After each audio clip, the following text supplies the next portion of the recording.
right, guys. Hey, welcome to the episode of the Office Industrial Connection. I'm your host today, Cody Payne, and I made sure that I did this one because we have a really good guest that I like a lot. I'm actually a personal fan of hers, and so, me and the guys, we rotate, but I said Candace Evans is mine, and so that's why I'm here, and I've got her on.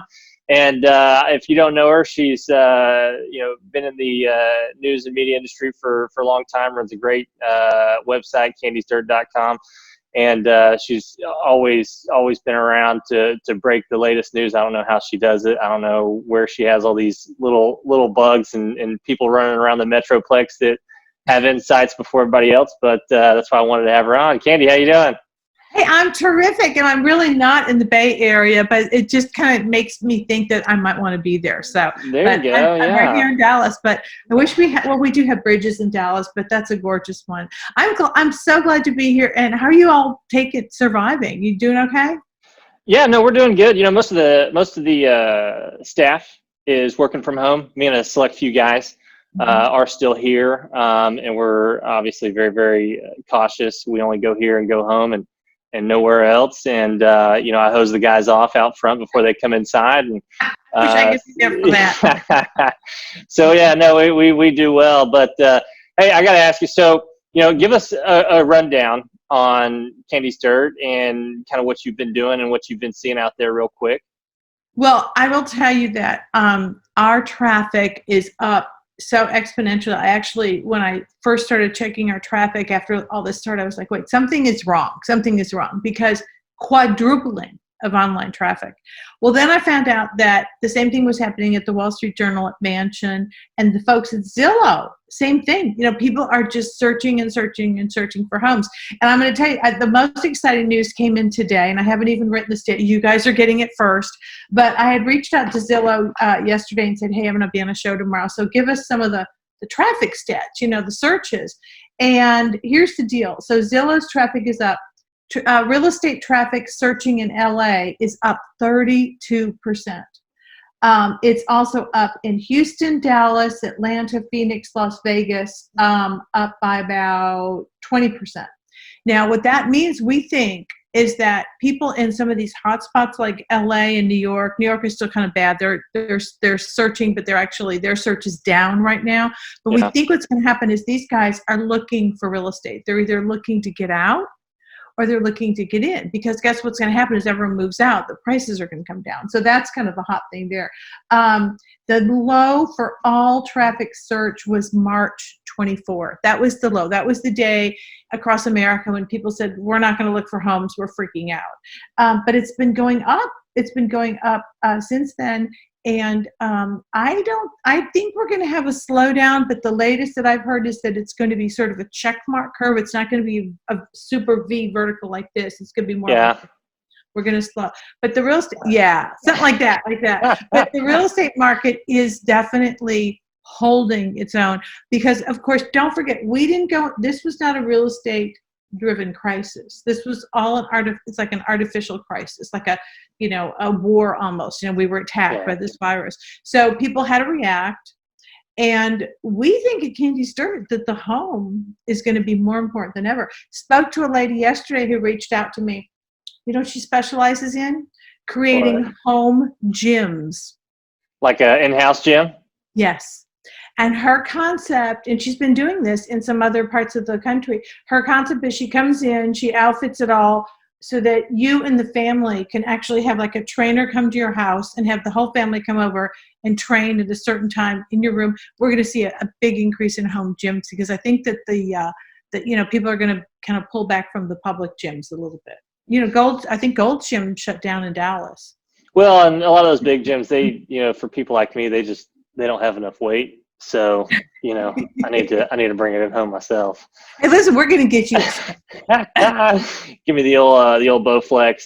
So how is it in the Dallas-Fort Worth area, you think, on the home side? Because, the real estate industry as a whole, the residential side is very important to it out here, and especially the Texas economy.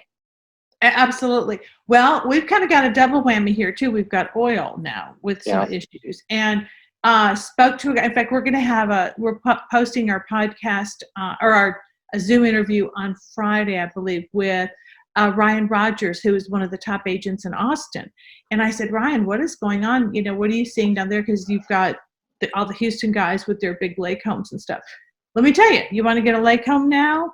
Start shopping, because he says a lot of them are going to start coming on the market. A lot of the second homes he's seeing, he is going to give us some of the different neighborhoods in Austin that he thinks are going to be really hot.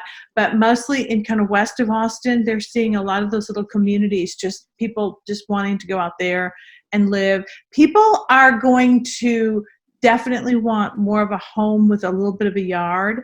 And who's the guy at Texas A&M who told me that if he had to short something, he would short urban revitalization. He thinks that's kind of dead now. Interesting. You know, I was going to ask you, you know, the oil affects a lot of us, especially on the commercial side, the office industrial. You know, luckily, Dallas-Fort Worth isn't reliant on the energy is, you know, say Houston is and West Texas is. I've got several buddies that work in West Texas and in the oil industry, and yeah, there's definitely some struggles out there, and you know, it does affect the office and industrial market up here. But you know, I am curious though, since your site you know, has so many hits. I think you're saying you're at 80,000 a day right now. Is that? Oh yeah, yeah. It's so amazing. What stories are, when people come to it, what is the most, you know, driven read articles that people are looking into right now when they're looking in the Dallas-Fort Worth area? Well, I did a little search for the last 60 days. There we go. And of course, yeah, this is the great thing about, you know, what I'm doing and what we have is I can go and dig in there and I can pull out what the most searched story is. And the top story was the one that I very cleverly titled Abbott getting ready to reopen the state. I mean, so people definitely are panting to get out of their homes. You know, they want, I mean, I don't like it either. I decided this morning that it's like, I mean, this is not good psychologically, because we want to interact with people, and thank God we can, you know, get together with folks like you on things like this and talk on the phone. But that was the biggest story. Then the second biggest story that's interesting was Vaquero Club. I don't know if you remember, but there was a big story I broke that Vaquero Club had some issues with their management, and they got together and they fired the board and they took over the club. And, you know, there's nothing like a pandemic or a war or something to wipe bad news off, because what happened was that story sort of dropped after COVID took over. Yeah. And, but we're going to have to, we have to revisit that, because that's a significant story. I mean, when you have property, you know, properties that are 2-3 million, you've got this multi-million-dollar club, and all of a sudden you find out that they come to you and say, hey, there's no money to pay the bills because I've been robbing Peter to pay Paul for the last 3 years. Yeah. You know, there's trouble. There's a lot of stories that we were working on that have been kind of swept under the rug that we're going to go lift the rug and kind of revisit them. There you go. Yes, we'd love to do that. The other story that was really, really, the third story down was the McKinney mayor's daughter getting COVID, because as you remember, there was a realtor who sued the mayor of McKinney because he was trying to, early on, I saw that, yeah. Yeah, that was huge. That was another one. One story that I don't understand why it keeps coming up and gets so much search, but several years ago, it was in the 80s. I mean, it was like when I first moved to Dallas. There was a murder in Wiley. Candy Montgomery murdered her neighbor. Okay. She was having an affair with the neighbor's husband, and they all went to the same church. And this story, believe it or not, still gets comments. I wonder why. Just because it was a tight-knit community, maybe?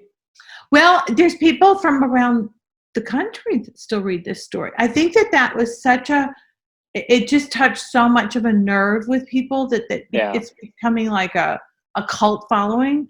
And so people come over, and we have the house was on the market several years ago, so we posted it, and that story just blew up. And now the other ones that really blow up are beautiful Monday Morning Millionaires. Those are still our most highly read category of home, because everyone wants to look at this beautiful $1 million home. Now, something that we've been talking about a lot at Candy Sturt is our tone now, and I really would love input from other people on the kind of tone we should strike now, because we go, well, gosh, should we not be writing about these elaborate homes with, water parks and putting greens and things like that? And then we go, well, maybe people want to see those. And so not too long ago, someone posted on our site, thank you so much for giving us this, because it gives us something to get our mind off of all this, stress that we have with the COVID. And that was my post. Yeah. That was yeah. mine. Exactly. I posted that. No, oh, you did? No, I didn't. Well, thank you. I didn't. I will. No, I mean, really, we are continuing with our beautiful Monday Morning Millionaires in our elaborate homes. And one thing that I think I told the girls yesterday, I said, I think we ought to do this every week, is the best backyard in Dallas. Because really, don't you wish you had a home? Aren't you glad you have a home with a backyard now? Yeah, I will not win that award. I can assure you of that. We've got 4 dogs. Oh, that backyard is like a Black Friday at TJ Maxx. It's bad. It's real bad. We ain't winning anything out there. Hey, you've got great fertilizer though. Yeah, sure. Yeah, plenty of. Come get it. Come get it by the truckload. Hey, one thing I do want to ask you. So, on the commercial side, and I know y'all are big on the residential over there, but I know that y'all are very much entrenched on the commercial side, and the way that commercial is published these days, especially out here in the DFW area, there's really not a tremendous amount of sources. There's really just a select few. But I mean, what do you see being affected, since you've got so many sources out there? What do you see being affected on the commercial side right now and moving forward? On the commercial side, well, I think that residents are still going to want to know. They're going to want to have the beautiful strip shopping centers near them, and because of the convenience with the grocery stores and the shop. And I'm really concerned that a lot of the small charming stores, that like the ones that we haven't set foot in the last 2 months, might go by the wayside. And those are the ones that kind of make a certain area. And I do think there's some concern. I just see people complaining on Nextdoor and all these other things. Like, the only place I'm shopping for anything now is Costco or Walmart, And it's like, I mean, what would our world be like if that's the only place we could shop? It's kind of going back to the general store.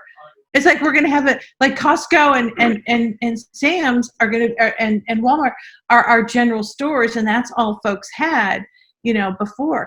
I know they're opening up, that Abbott said he's going to open the shopping centers, but I just think people are going to be hesitant to go back into these large areas where there's a lot of folks, walking around and I believe that.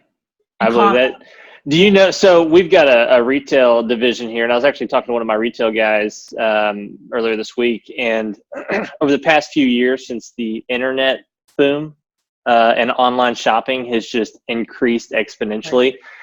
He says a lot of investors that have been looking to buy retail centers have wanted service-oriented retail centers. So where it's got like a nail salon, a hair cutting place, a lot of these are putting little dental offices in there.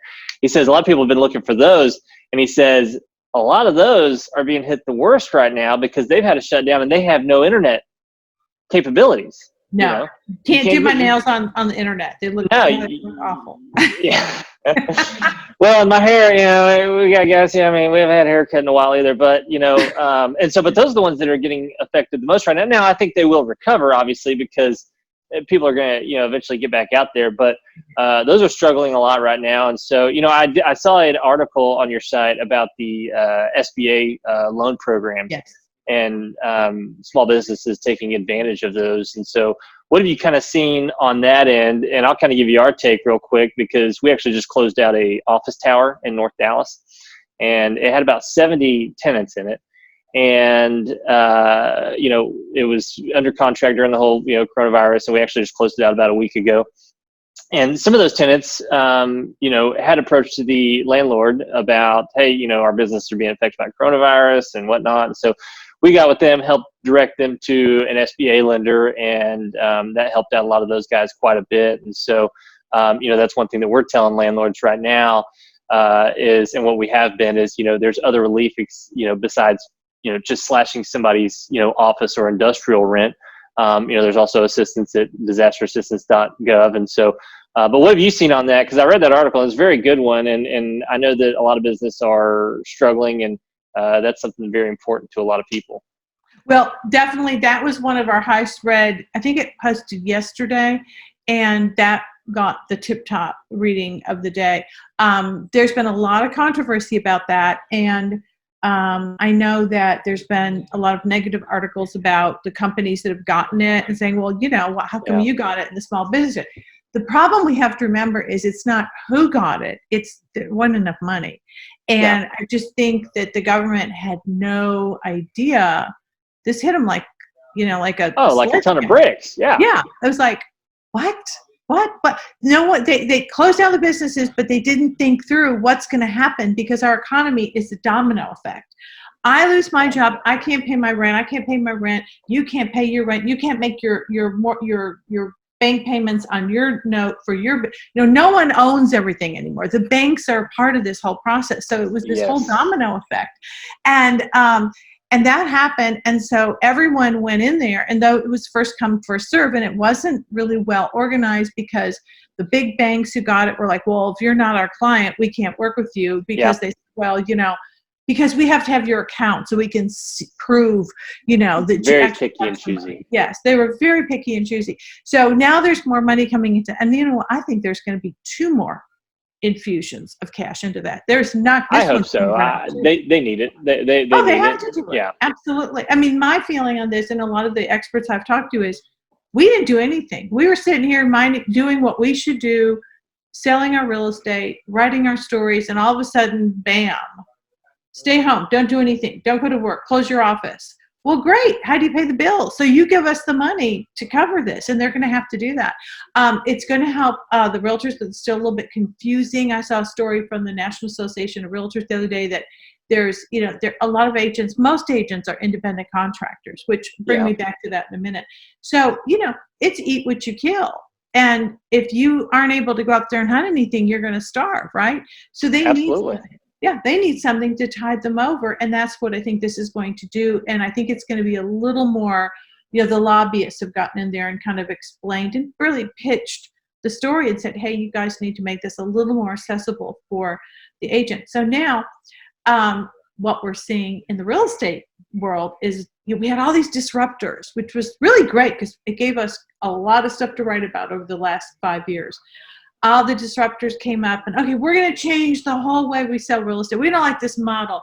Yeah, it's a 50, 60-year-old model, but we're going to change it. We're going to come in and we're going to do a flat fee for selling your home. We're going to hire the agents. Oh my God, we're going to give agents benefits. They're going to get insurance. They're going to get a retirement plan. How fabulous is that? And this really took off. Open door, 35%. We wrote the story last week. Fired 35% of their staff, and they just had to get down. Wow. This was a company based out of San Francisco that was money was just dumped into it by SoftBank. And also, on the other end of the spectrum, Compass. Now, we read yesterday that Compass has taken another corporate slash. They're still recruiting agents, but they're also getting rid of corporate overhead because at the end of the day, they're probably going to end up being just like everyone else, a broker with a bunch of agents who they support, who are all independent contractors. So that's interesting. Let me ask you this, because I know on our part, lending is very, very key, especially right now. How is lending on the residential side? Because I'll tell you, on the commercial side, we're not using any big bank. We're not directing people to large banks right now. We've got a select few guys that are really good at lending right now. We actually just placed debt for somebody that we're working on a project for, and they got a 4% interest rate, which is very, very good. But lending is getting a little stricter and tighter, and some of these banks are overpiled with those SBA loan applications that came through. And so what are you seeing on the residential side as far as the lending goes? It's a really tough time right now to get financing. You have to have great credit. Now, I saw this just this morning that they want like 730 as a credit score. I mean, your credit's going to have to, I think 800 is the top, or 850, something like that. That's the perfect score. I mean, we're talking about not too far below perfect. So Yeah. anything negative in there that you may have had in the past 5 years is going to show up and might hurt you right now. It's going to be really hard because the servicers are on the hook for the money, so they're being very cautious. And then, of course, but realtors have been telling me, we've had people who've come to closing and said, we can't close on this house because we just got laid off or we just got furloughed. And Wow. so the mortgage companies are going, they got furloughed. They're not going to be able to pay this back. So they're, people are working together. I had a great thought, but I lost it. So keep asking me questions. Yeah, and so on the lending side, we see that very, very much. And so, like I said, we've had to get real nitty gritty with certain lenders and finding the right guys. And when they're underwriting these deals, I mean, they're stricter than ever. They need to know more and more about the tenants and how their businesses are doing. And so, but overcoming these things is what me and my guys do very, very well. I'll tell you the difference. Somebody was telling me that it felt like the 2008, 2009, which I do understand that. But one thing that I will say that is different from then to now is we couldn't find lending back then. Yeah. The banks were locked up and cash was king, and cash is king today, but we can still go find somebody a loan, and the interest rate is good, is where back then it was very, very much different. And so but how do you see, since you're so entrenched in the overall real estate industry, how are you seeing agents, commercial to residential, how are a lot of these guys handling this? Because I've felt for a long time that the brokerage industry, there's more agents than ever, and it's because it's been such a great competitive, strong economy up here that it's allowed that. And so, how do you see a lot of these agents handling this as we move forward? Well, number one, I think the agent is going to be more important than ever, and I'm so glad you asked, because that was my thought. I mean, let me clarify that. The good agent is going to be more important than ever. The good agents right now, you got it, are working their fannies off right now, and they are putting deals together. And like one told me the other day, the home she went to closing, they couldn't close because someone had lost their job. They were furloughed. She got on the phone and called investors, and she was able to pull that sale off for her client because she got on the phone and worked her investors, and someone bought it as an investor, and then they're going to turn around and sell it to this couple when they get things back together with their job. That is that's like being on the phone for 60 hours straight, just to get something sold. You know how it is. The agents who got into real estate because they thought it was easy money, glamorous, get a nice car, go have lunch all the time, then go spend the rest of the night having drinks, they're going to go bye-bye real quick. Yeah. And it is, I've heard a lot of people say this is going to clean out the masses of anyone who really wasn't a good agent. I also think we're going to see a very big need for good agents to come back. And you're not going to hear too much about, we don't need agents to sell homes anymore. They're not going to sell themselves. On the other hand, I am so impressed at how the industry very quickly adapted to the virtual showings. I've spoken to 5 agents who've sold homes that people have not seen.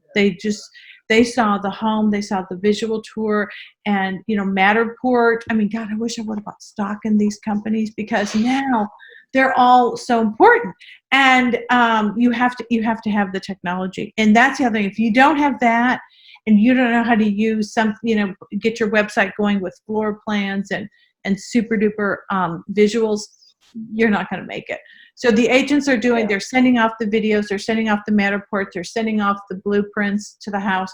They go in and they do a FaceTime live with their phone, and they'll actually show you, here's the sink, here's the bathroom, here's the kitchen, here's this, here are the baseboards, here's a thread, they're doing that and closing on the homes. So interesting. Well, good. Really good. So, because, if you're moving from, one part of the country to another, you can't just stay in your home. The whole process has started, and you need to be a part of it. You can maybe slow it down a day or two, but you can't, put it off indefinitely. Yeah, well, in the commercial side, we are starting to get technology like that where I've actually used a VR headset and Yeah. walked through a office space virtually that, there was a building in Las Colinas that was all shell. So they tore out all the offices and they gave you this headset that you could put on and you could almost go through there, like there were offices there. And so it was very unique, but I know residential has always been a little more ahead of the curve as far as technology goes than commercial. But I did see that, and that is very, very unique. How do you think because residential is so just technology infused and so many agents and so many things consistently changing and with the boom that we've had over the past 5 years, how do you think the residential industry will change moving forward after this? Well, I think there will be fewer agents. I think Okay. there will be more experienced agents, harder working agents. I definitely think there's going to be more technology. I think the open house is probably gonna be gone, and that's good and bad. I think it's good for the homeowner. I just think most homeowners are not going to want to leave their home open on a weekend with an agent. And they're, people always worried about security and about people coming in and getting into their drugs or getting into their jewelry. And you need all Yeah. the people to hide that and get rid of that. Well, who wants all those germs coming in? Because on an open house on a Saturday or a Sunday, anyone can walk in, and someone could come in breathing whatever, shedding viruses. People Oh are not yeah. going to want that. So I think the open house. Now, the bad part of that for the agents, a lot of agents got leads from that. They Yeah. sit A lot of new open. agents I know use that to come up in Yes. the industry. That's why they love to do that open house, because you've got people coming in, you're getting their cards, they're looking for a home, you're farming, farming, farming. That's over. They're going to have to find new ways of farming, and they will. Believe me, they will. And they're definitely, again, using video and online for that. I had an agent who is 70, and he called me last week. I've got this hip pocket. I've got 30 days to show it. There's nothing out there, no magazines. No one's reading magazines anymore, by the way, magazines in print, because no one wants to touch it. They're just like, oh, where's it been? It's like your mail. You got to spray it down with Lysol before you come in, which may or may not be realistic, but it's the perception, right? Oh yeah. Exactly. So they're not doing that. So everyone's online. Of course, we're the only online game in town now, because we've been 10 years building this site. So I'm going to toot my own horn here. There you But go. I know. So he called me and he said, I got to do something. So he's got this great home. He had a video, and it was shot by the homeowner, because the homeowner was really good with tech, and they used their iPad, and they did a pretty decent video, put music to it and everything. So he saw the house once. I interviewed him. He told me about it. I looked at the video. We popped it up this weekend, and he was just like amazed. He just said, you could tell he was old school, because he would take pictures of things and then email them to me instead of like sending me the link, But Yeah. he was just amazed. He said, well, can I share this? And I said, well, of course you can share. That's what you're supposed to do. You put it out there, have your seller put it out there. And he just, I'm never doing print again. He said, where have you been all my life? I said, well, I've been right here, but you had to make that change. So that's where I think you're going to see this huge transition, is to the online. No more open houses. I don't even think there's going to be those lunch tours unless it's a brand new model home. I think those are out too. Well, that's too bad. I do like the open houses when they're down the street from my place, so I can see what old Jimmy or John did to the inside of their house. And but no. Grab a drink while you're there. It's a fun little cocktail party. Yes. Oh yeah. And so That's yeah, I'm sure that'll change. On the commercial side, I see very similar items. A lot of agents maybe exiting the industry, and the strong agents that know the business well, and the representation is more key than ever right now. And I know a lot of agents out there that I feel are not good, solid individuals, and have rode the wave of a hot market, but when times get tough and that wave isn't as great as it used to be, the good nitty gritty agents that know and understand how the business works and how it should operate, and the buyers and sellers and what makes these buildings tick, those are the guys that are going to come through on it. And so that's why I'm thankful I've got this great group of guys here. So Well, in closing, give us just a good wrap of, what people can, see on your site and how to get there and what to expect moving forward. Well, candysdirt.com. In fact, you don't even have to put the www in anymore. Just go to candysdirt.com, and we're all one word squished together. I'm going to put it down here for you. But good, thank you. I'll put it over here. Over there, what you can guarantee you're going to see is every Monday we have we run specials every day of the week. Mondays are Monday Morning Millionaire. Tuesdays are Tuesday 200, which has gotten so hard to find $200,000 homes now that we actually sometimes slip in a 300 or so. That is sort of our value day. That's our blue light special day. And then Wednesday is WTF Wednesday, and I'm sure you know what that means. It means what the fudge, Yeah. And we have these like, oh my God, what were they thinking listings? That, by the way, if you want to ask me which category has gotten me in the most trouble, that's the one. Where are the freaks? I was like, this is the freaky house. And I remember I went to a cocktail party once, and someone came up to me and wanted to throw a drink in my face because we had written their home up for a WTF. There you go. It was not happy. Exactly. A little kind of good. Thursday and Friday are 300, 400, and 500. Saturday 600. Right. We are no longer doing open houses because we don't want to promote open houses because realtors aren't having open houses. But we're doing now is the virtual tour of the week. We include that. So you're always going to find beautifully curated real estate content on our site. We look at the homes. We don't publish the dogs, excuse me, but we don't, unless it's a deal, unless there's something that we see. We often will see something. One of my John Anderson has a great eye for picking out a home that he can say, the bones are great, but this one needs major plastic surgery. But guess what? Get a good price on it and do the plastic surgery, right? So we will do a lot of things like that. So we really curate great real estate content for you because we think home is just the most important thing on earth. We think dirt in Dallas is the most valuable commodity in this town, which I think is proved now because they're giving oil away, right?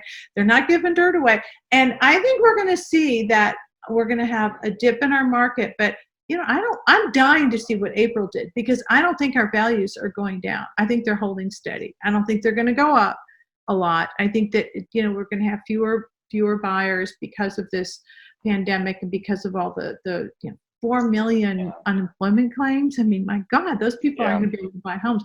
I'll tell you what, I think your apartments are going to be hurt by it though. That's my thing going forward. I do believe that. I can tell you this morning I was on the phone with a guy that owns some office products across the DFW area, and they own a lot of homes, a lot of multifamily out of state. I think they said like around 50 or almost 1,500 units, and they're unquestionably being affected. And so they're trying to figure that out because they got a lot of tenants not paying rent, but they still owe the mortgage payment, and so. Right.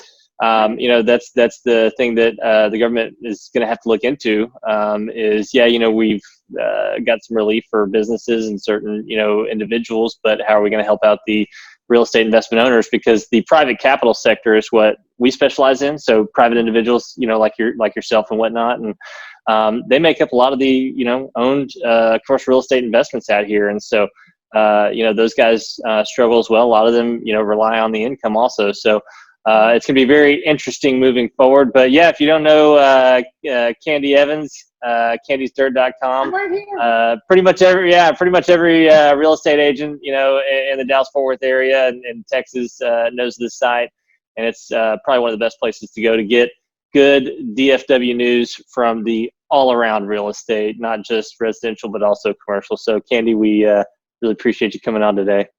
I appreciate coming on. I'm so glad that you got to interview me. So let's do it again. All right. No, we definitely will. And guys, stay tuned because we've got another episode after this with Blake McCool and attorney Chris Sullivan that will definitely help you out on the commercial real estate side for legal issues and all sorts of problems that you may run into. So, and I know on the residential side, I'm sure they run into issues too, don't they, Candy? Needing a good attorney or some of that nature. So. He'll be good on that. But thanks, guys. Thanks for tuning in. Thank you. Have a great day.